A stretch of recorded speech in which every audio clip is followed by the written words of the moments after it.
श्री हरि बोलो ग्रंथराज श्रीमद् भगवद गीता जी की जय। श्री परमात्मने नमः। गीता सुगीता कर्तव्या किमन्यः शास्त्र विस्तरया या स्वयं पद्मनाभस्य मुख पद्माद्विनयः श्रिता। अथ ध्यानम्। शांताकारं भुजग शयनं पद्मनाभं सुरेशं विश्व आधारं गगन सदृशं मेघवर्णं शुभांगम् लक्ष्मीकांत कमल नयन योगिभिः ध्यान गम्यम वंदे विष्णु भव भयहरम सर्व लोकैकनाथम। यम ब्रह्मा वरुणेन्द्र रुद्रमृतः स्तुन्वन्ति दिव्यैः स्तवैर्वेदैः सांग पद क्रमोपनिषदे गायन्ति यं सामगाः। ध्यान अवस्थित तद्गतेन मनसा पश्यन्ति य योगिनो यस्यान्तं न विदुः सुर असुरगणा देवाय तस्मै नमः। वसुदेव सुतं देव कंस चाणूर मर्दनम देवकी परमानंदम कृष्ण वंदे जगद्गुरुम। क्या आप जानते हैं कि श्री कृष्ण के अनुसार इच्छाओं पर विजय पाने का सबसे प्रभावी तरीका क्या है? आज के श्लोक में वे बताते हैं कि आत्मा के बल से हम मन और इंद्रियों के नियंत्रण से मुक्त हो सकते हैं। आइए इस गहरे रहस्य को समझें। कल हमने श्लोक 42 में जाना कि इंद्रियां, मन और बुद्धि के ऊपर आत्मा का वास है और यह आत्मा ही हमें सही मार्ग दिखा सकती है। अब आज के श्लोक में हम सीखेंगे कि आत्मा के बल पर इच्छाओं और कामनाओं को कैसे वश में किया जा सकता है। आज के श्लोक 43 में श्री कृष्ण कहते हैं, एवं बुद्धेः परं बुद्ध्वा संस्तभ्यात्मानमात्मना जहि शत्रु महाबाहो कामरूपं दुरासदम्। इसका अर्थ है, हे महाबाहो अर्जुन, इस प्रकार आत्मा को बुद्धि से श्रेष्ठ जानकर आत्मा द्वारा अपने मन को स्थिर करो और उस कठिन शत्रु कामना का नाश करो। यह श्लोक हमें सिखाता है कि आत्मनियंत्रण से ही हम अपनी इच्छाओं पर विजय पा सकते हैं। जब मन, बुद्धि और आत्मा में सामंजस्य स्थापित होता है, तभी हम अपने भीतर के शत्रुओं को हराकर आत्मिक शांति प्राप्त कर सकते हैं। भगवद गीता अध्याय 3 श्लोक 43। बुद्धि से परे आत्मा को जानकर बुद्धि द्वारा मन का संयम करके काम को मारने की आज्ञा देते हुए अध्याय की समाप्ति। श्लोक 43। एवं बुद्धेः परं बुद्ध्वा संस्तभ्यात्मानमात्मना जहि शत्रु महाबाहो कामरूपं दुरासदम्। उच्चारण की विधि। एवं बुद्धेः परं बुद्ध्वा संस्तभ्य आत्मानं आत्मना जहि शत्रुं महाबाहो कामरूपम दुरासदम। 43। एवं अर्थात इस प्रकार, बुद्धेः अर्थात बुद्धि से, परम अर्थात पर अर्थात सूक्ष्म बलवान और अत्यंत श्रेष्ठ आत्मा को बुद्धवा अर्थात जानकर और आत्मना अर्थात बुद्धि के द्वारा आत्मानम अर्थात मन को संस्तभ्य अर्थात वश में करके महाबाहो अर्थात हे महाबाहो तू इस कामरूपम अर्थात कामरूप, दुरासदम अर्थात दुर्जय, शत्रुम अर्थात शत्रु को, जही अर्थात मार डाल। अर्थ, इस प्रकार बुद्धि से पर अर्थात सूक्ष्म, बलवान और अत्यंत श्रेष्ठ आत्मा को जानकर और बुद्धि के द्वारा मन को वश में करके हे महाबाहो तू इस कामरूप दुर्जय शत्रु को मार डाल। 43। एवं बुद्धेः परम बुद्ध्वा, पहले शरीर से पर इंद्रिया, इंद्रियों से पर मन, मन से पर बुद्धि और बुद्धि से पर काम को बताया गया। अब उपर्युक्त पदों में बुद्धि से पर काम को जानने के लिए कहने का अभिप्राय यह है कि यह काम अहम में रहता है, अपने वास्तविक स्वरूप में काम नहीं है। यदि स्वरूप में काम होता तो कभी मिटता नहीं। नाशवान जड़ के साथ तादात्म्य कर लेने से ही काम उत्पन्न होता है। तादात्म्य में भी काम रहता तो जड़ में ही है, पर दिखता है स्वरूप में। इसलिए बुद्धि से परे रहने वाले इस काम को जानकर उसका नाश कर देना चाहिए। संस्तभ्यात्मानमात्मना, बुद्धि से परे अहम में रहने वाले काम को मारने का उपाय है अपने द्वारा अपने आप को वश में करना, अर्थात अपना संबंध केवल अपने शुद्ध स्वरूप के साथ अथवा अपने अंशी भगवान के साथ रखना, जो वास्तव में है। छठे अध्याय के 5वें श्लोक में उद्धरेदात्मनात्मानम पद से और छठे श्लोक में येनात्मैवात्मना जितः पदों से भी यही बात कही गई है। स्वरूप स्वयं साक्षात परमात्मा का अंश है और शरीर इंद्रियां मन बुद्धि संसार के अंश हैं। जब स्वरूप अपने अंशी परमात्मा से विमुख होकर प्रकृति संसार के सम्मुख हो जाता है, तब उसमें कामनाएं उत्पन्न हो जाती हैं।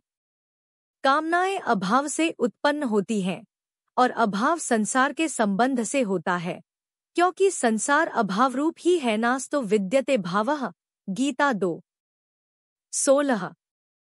संसार से संबंध विच्छेद होते ही कामनाओं का नाश हो जाता है, क्योंकि स्वरूप में अभाव नहीं है।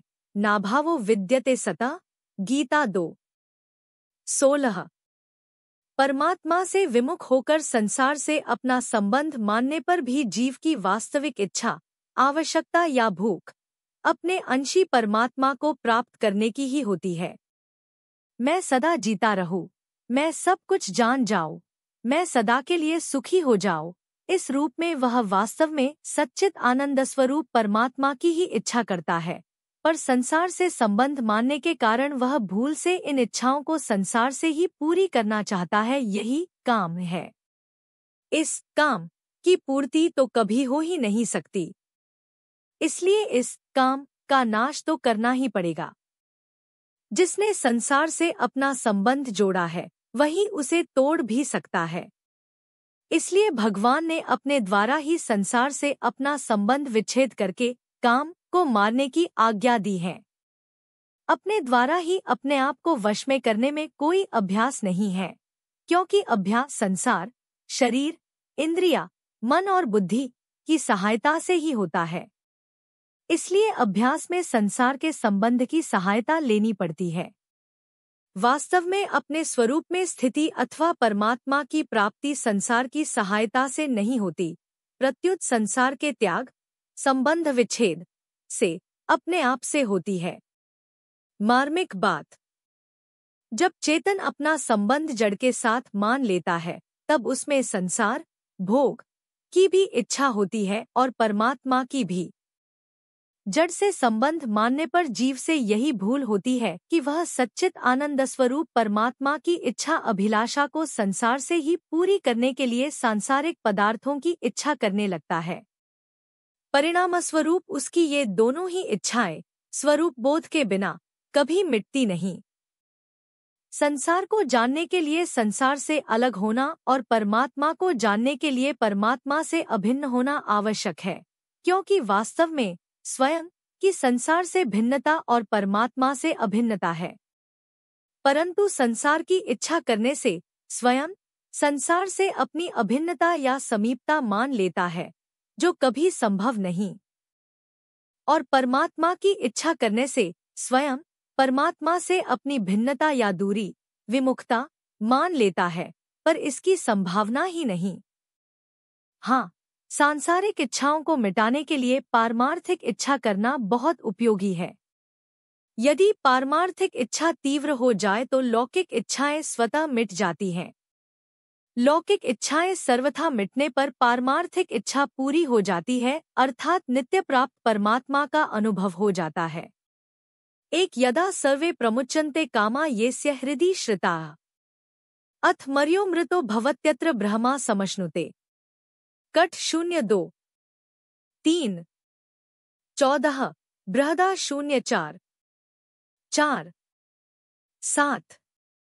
साधक के हृदय में स्थित संपूर्ण कामनाएं जब समूल नष्ट हो जाती हैं, तब मरण धर्मा मनुष्य अमर हो जाता है और यहीं मनुष्य शरीर में ही ब्रह्म का भली भांति अनुभव कर लेता है। विमुंचति यदा कामान मानवो मनसि स्थितान तहेव पुंडरीकाक्ष भगवत्वाय कल्पते। श्रीमद्भा 07-10-9। कमलनयन। जिस समय मनुष्य अपने मन में रहने वाली समस्त कामनाओं का परित्याग कर देता है, उसी समय वह भगवत स्वरूप को प्राप्त कर लेता है। कारण कि वास्तव में परमात्मा सदा सर्वत्र विद्यमान है, पर लौकिक इच्छाएं रहने से उनका अनुभव नहीं होता। जही शत्रु महाबाहो कामरूपण दुरासदम। महाबाहो का अर्थ है बड़ी और बलवान भुजाओं वाला, अर्थात शूरवीर। अर्जुन को महाबाहो अर्थात शूरवीर कहकर भगवान यह लक्ष्य कराते हैं कि तुम इस काम रूप शत्रु का दमन करने में समर्थ हो।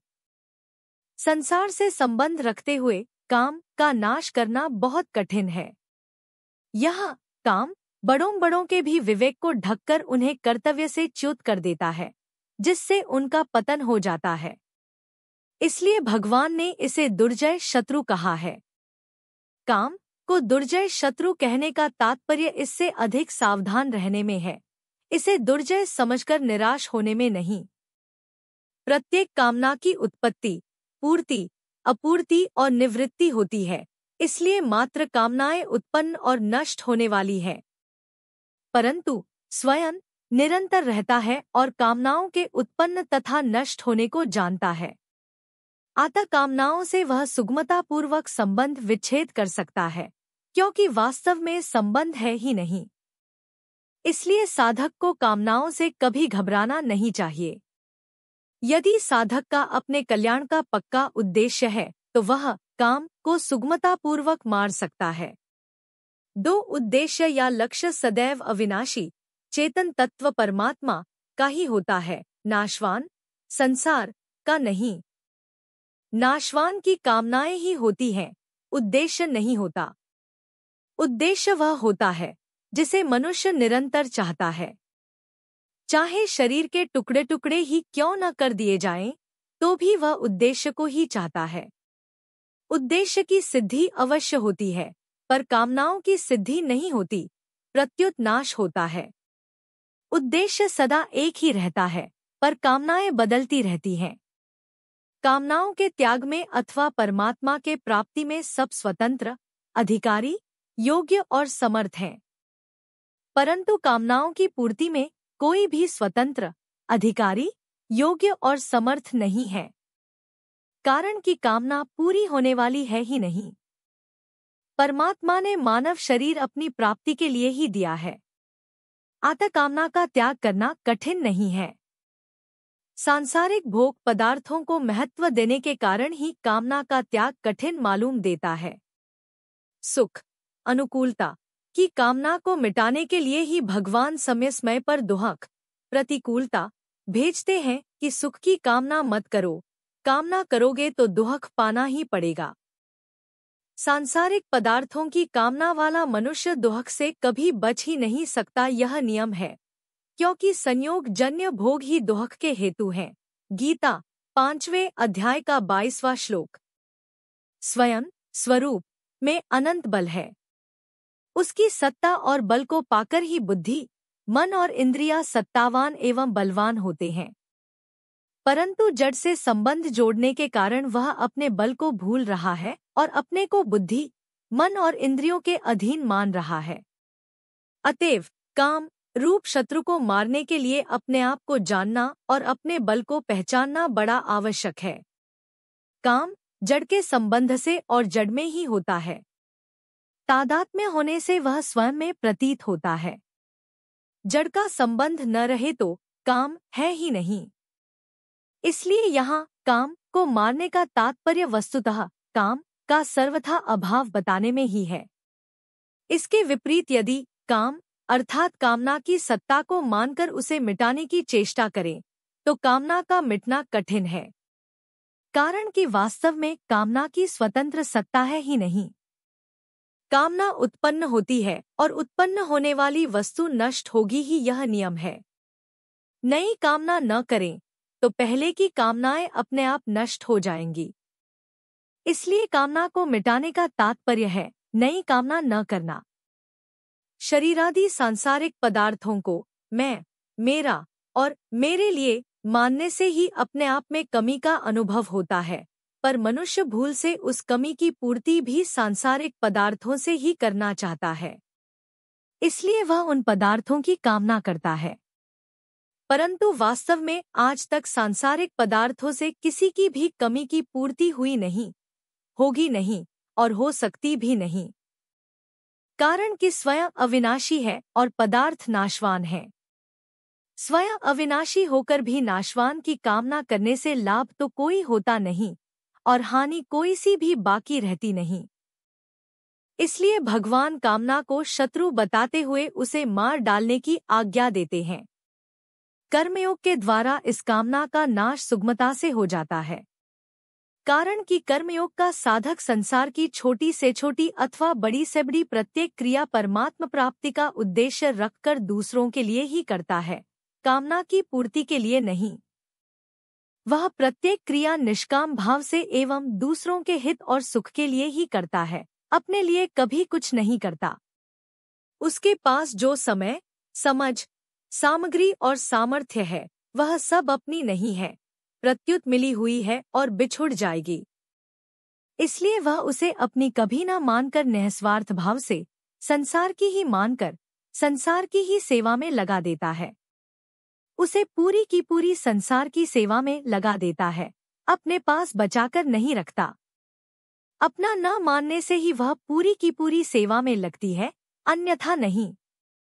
कर्मयोगी अपने लिए कुछ करता ही नहीं, अपने लिए कुछ चाहता ही नहीं और अपना कुछ मानता ही नहीं। इसलिए उसमें कामनाओं का नाश सुगमतापूर्वक हो जाता है। कामनाओं का सर्वथा नाश होने पर उसके उद्देश्य की पूर्ति हो जाती है और वह अपने आप में ही अपने आप को पाकर कृतकृत्य, ज्ञात ज्ञातव्य और प्राप्त प्राप्तव्य हो जाता है, अर्थात उसके लिए कुछ भी करना, जानना और पाना शेष नहीं रहता। परिशिष्ट भाव। भगवान ने इंद्रिया, मन और बुद्धि का नाम तो लिया है, पर अहम का नाम नहीं लिया। अहम बुद्धि से परे है। 7वें अध्याय के 4थे श्लोक में भी भगवान ने बुद्धि के बाद अहम को लिया है। भूमिरा पोन्लो वायुः ख मनो बुद्धिरेव च अहंकार इतियम में। अतः यहाँ भी सह पद से अहम में रहने वाले काम को लेना चाहिए। जब तक स्वरूप का साक्षात्कार नहीं होता तब तक अहम में काम रहता है। स्वरूप का साक्षात्कार होने पर अहम में काम नहीं रहता। परम दृष्ट्वा निवर्तते। गीता 2:59। सुख तो है स्वरूप में, पर काम के कारण मनुष्य जड़ता को सत्ता और महत्ता देकर उससे सुख चाहता है। जब तक जड़ता का संबंध है तब तक काम है। जड़ता से सर्वथा संबंध विच्छेद होने पर प्रेम होता है। काम अपने में है। रसोप्यस्य। गीता 2:59। अपने में होने से ही काम हमारे लिए बाधक होता है। अगर यह अपने में न हो, दूसरे इंद्रिया मन बुद्धि में हो तो हमारे को क्या बाधा लगी। अपने में काम होने से ही स्वयं सुखी दुखी होता है, कर्ता भोक्ता होता है। वास्तविक दृष्टि से देखा जाए तो काम अपने में माना हुआ है, अपने में है नहीं, तभी यह मिटता है। अतः काम अपने में नहीं है, पर माना हुआ है। अहम में रहने वाली चीज को मनुष्य अपने में मान लेता है। अपने में अहम माना हुआ है और उस अहम में काम रहता है। अतः जब तक अहम है तब तक अहम की जाति का आकर्षण अर्थात काम होता है, और जब अहम नहीं रहता तब स्वयं की जाति का आकर्षण अर्थात प्रेम होता है।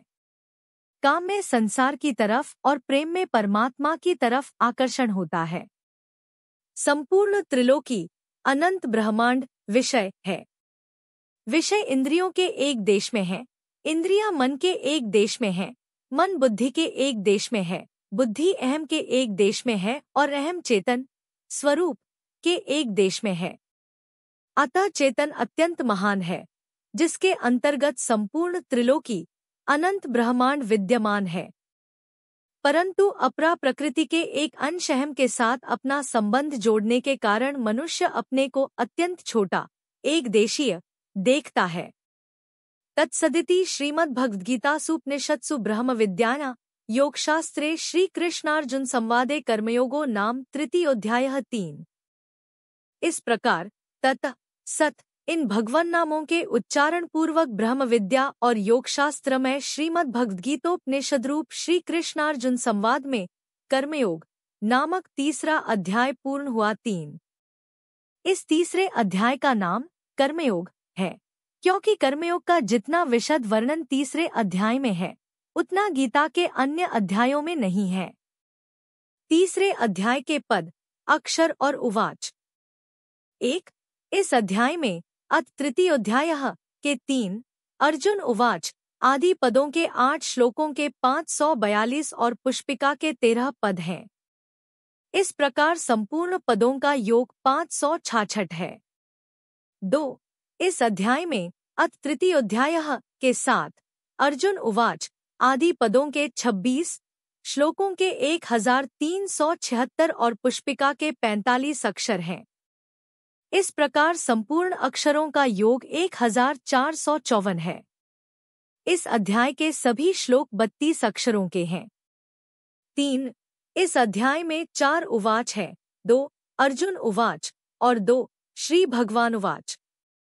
तीसरे अध्याय में प्रयुक्त छंद।